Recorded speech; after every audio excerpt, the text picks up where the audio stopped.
Hi everyone, this is Fran from the 5 Minute Modeler, and today we're diving into scenery. I'm working on an extension for my Chief Wawatam module, specifically the lead to the ship and the sidings.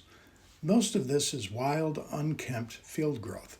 I'll show you my layering techniques, but the real highlight is a method for using static grass without an expensive applicator. So let's get to it. First, we start with a base of earth-colored latex on my 1-inch foam. For a little character, I'm using the handle of a putty knife to indent the foam for a small pond. A bit of black paint in the center gives it depth.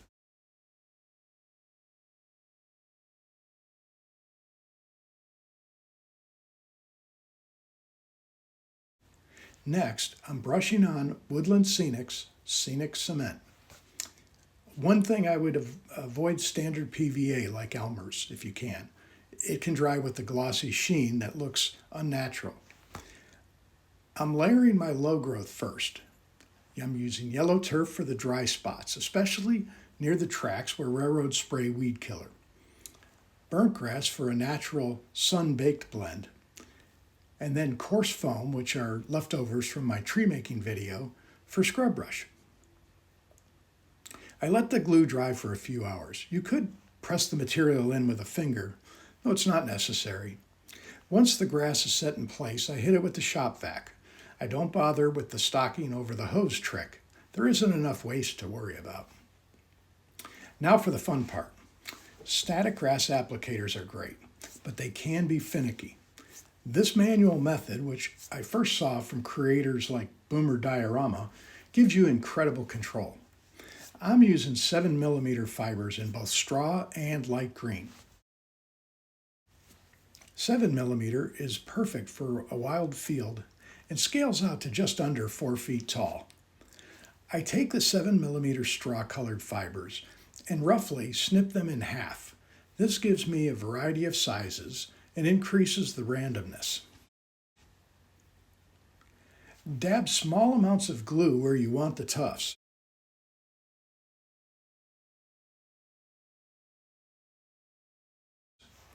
Grab a pinch of grass and work it between your fingers until one side of the clump is relatively even, pulling out any loose fibers.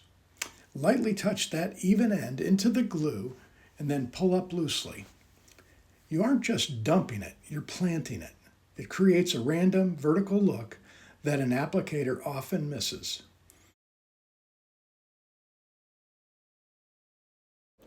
If some fall over, that's okay. Nature isn't perfect.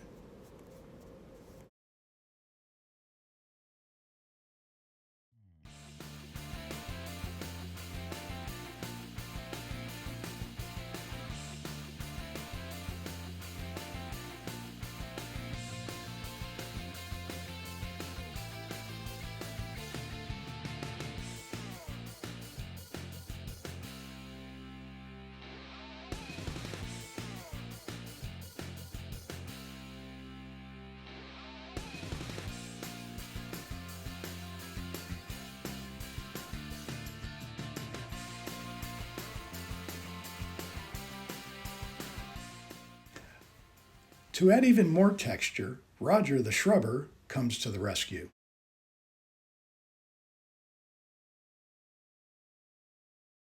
Finally, I run the vacuum about 2 inches above the wet scene. This actually helps pull the static fibers upright while removing the excess. If a patch looks too thick, just pluck or trim it with scissors.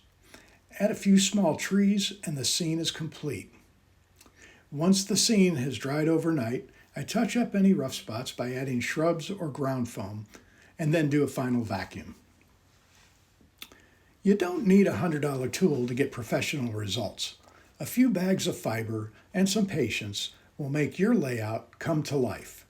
Give this pinch and place method a try. I think you'll love the results. And thanks for watching. If you found this helpful, hit the subscribe button, and I'll see you next time on the 5 Minute Modeler.